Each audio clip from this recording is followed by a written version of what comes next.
Okay. Now, Ready for the turn. Hi. hello, How are you? how are you? Good. Good. So, we are talking today about the proposed upswing in the Toronto real estate market. Probably all markets, but we're only going to talk about Toronto today. That's what we know best.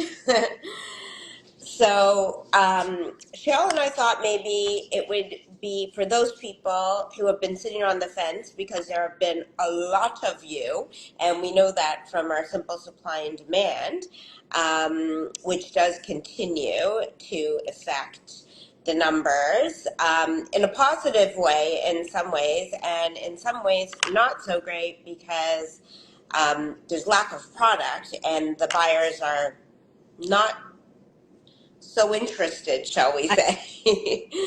but it is that people will realize all of a sudden they're going to wake up and bang, it's all going to change very quickly. It's going to shift from the buyer's market, which it is really still now, which they should be taking advantage of. People who are on the market now obviously are serious. They want to sell. There have been a number of price adjustments, and they should really be taking advantage of it without the competition, because once those mortgage rates, which are starting to come down slowly, they've already started, that when they become down even further, eventually in the next few months, there's going to be more buyers out there, the lack of supply probably still, and then it's going to switch. They're going to wind up paying more for a home than they would if they were to go in now. Actually, talking about that, I think I saw somewhere there's actually a announcement tomorrow, the 24th. Yes. Bank of Canada.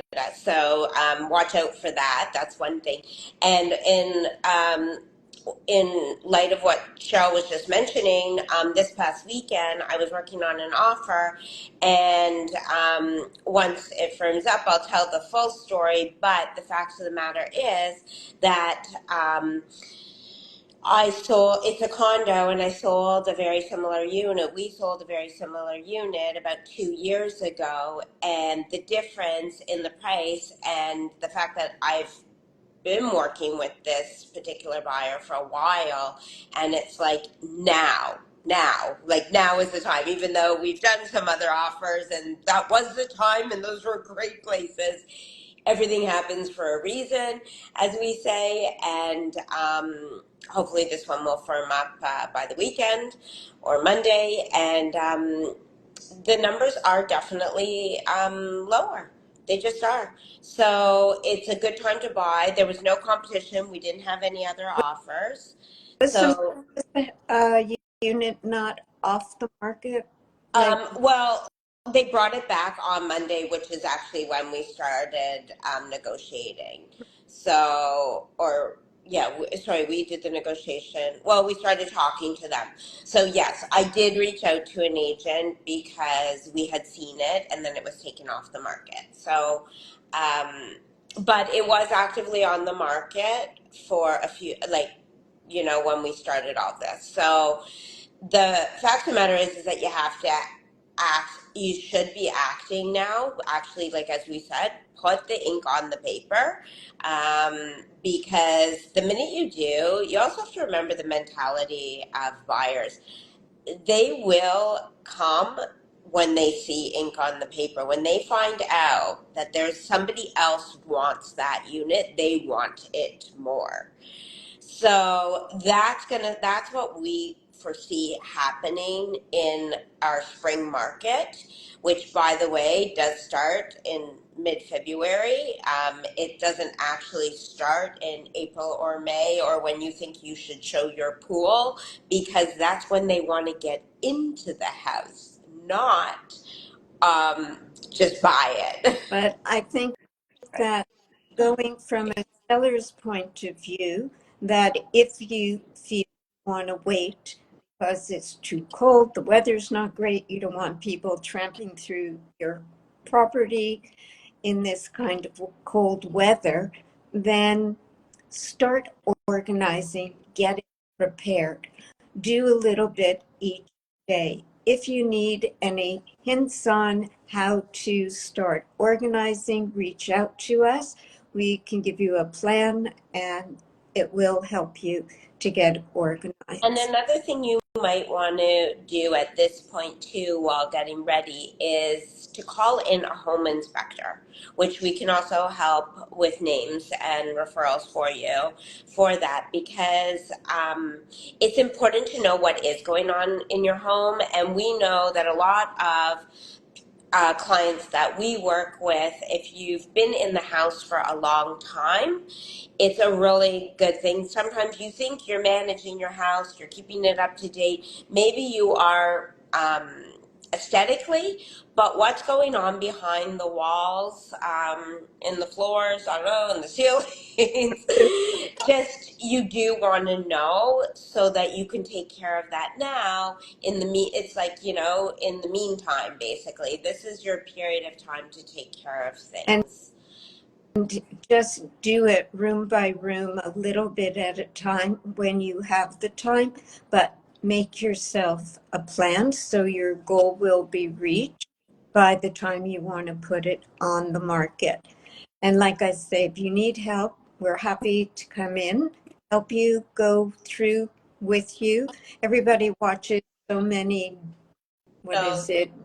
home design shows or whatever. Everybody knows the house is supposed to look picture perfect, like nobody lives there, clean counters and everything, but they do open behind cupboards. So you want to be sure that they are neat and tidy. And an exercise that you can do, because most people have walked into an open house over the years and they know a staged home or they look online. Go outside your door and come in with the mentality of your head is that you are a buyer. Because I have friends who are like, what do you think my home's worth right now? I'm like, can I come over? They're like, you've been here 100 times. I'm like, not with my real estate eyes. Like, I'm just there to, have dinner or to hang out or to play with the dogs. I don't know. But, like, I'm not there with that mentality. And you have to walk through your home as a buyer because, you've done it before. And you know that you will look at your home differently if you actually put yourself in that character mode, so to speak. It's fun. Find some things that you never knew existed anymore.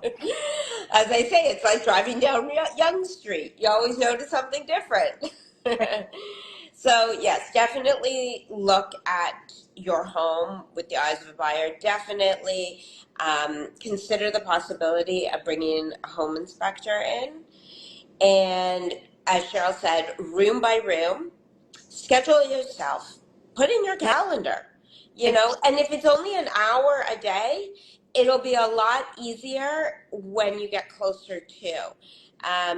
And, like, we like schedules. I love schedules. I love It, planning. it's not even an hour a day. Take 30 minutes and just do one cupboard at a time, and it will not take you that long. So it's easy to toss. You just have to be in the right frame of mind. Otherwise, if you can't do it, like I say, we can help because Or bring a friend in, or everyone has a friend or a family member who's like, "Are you kidding me? You're still holding on to this." So bring that friend or family member you in. need somebody who tosses things Yes, very easily. much so.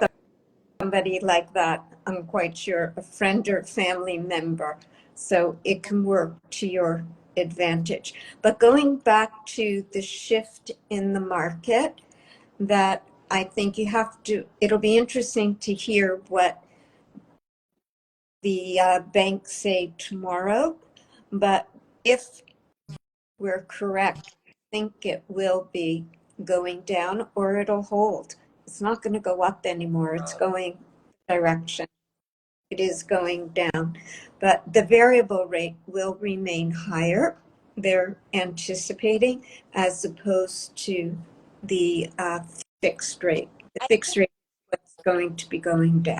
I think also what a lot of, and I think actually just bringing, before I say my other point, talking about that, I'd also suggest that you reach out, the buyers who we are suggesting, like get going. If you have not already spoken to a mortgage broker, find out what the best strategy is for you. It might be different for your friend that just told you what's going on.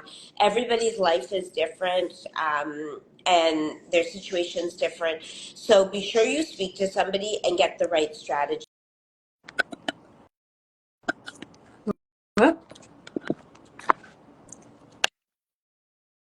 Yeah, no, your voice, I Somebody was couldn't. calling, that's why. So I was saying, just make sure you speak to a mortgage broker and find out what's right for you. Because, Cheryl's saying, yes, the fixed is coming down, but maybe a variable is the right thing for you for a certain amount of time. And that, I don't know. That's, you got to look into things that are the best for you and your family. The other thing is that I really do feel that part of the shift will be coming from a pent up sort of feeling of people sitting on the fence. Like, it's enough is enough at this point. Like, so many people have been holding back, and you've heard us say this before, and I will continue to say it. I don't think this thought will ever change. If you are buying and selling, then as long as you're doing it in the same market, it's okay. It's when you get caught between two markets, or you try to play the market and you get caught, that it doesn't really work out. So, if you want to sell first because you want to know what you're really shopping with, just have a long closing, and speak with the buyer once you negotiate the deal, and make sure that there's some type of flexibility because you haven't bought yet, and you can work together in that way. And we've done it before plenty of times. And if you are too nervous and you need to know where you're going to go, then 100% be realistic with your selling price. Absolutely, because that way you'll be able to go and purchase in the same market. And while your house is on the market, you'll be looking and you'll be going out looking at the properties, and you'll know what's available and what you can go for right away. So Mm-hmm. definitely buy and sell in the same market. 100%. So I think we're going to call it a short one this week. A, I have a meeting. And B, I think we've said enough. Okay. Have a good day, everybody. Thanks, everyone. We'll see you next week. Bye.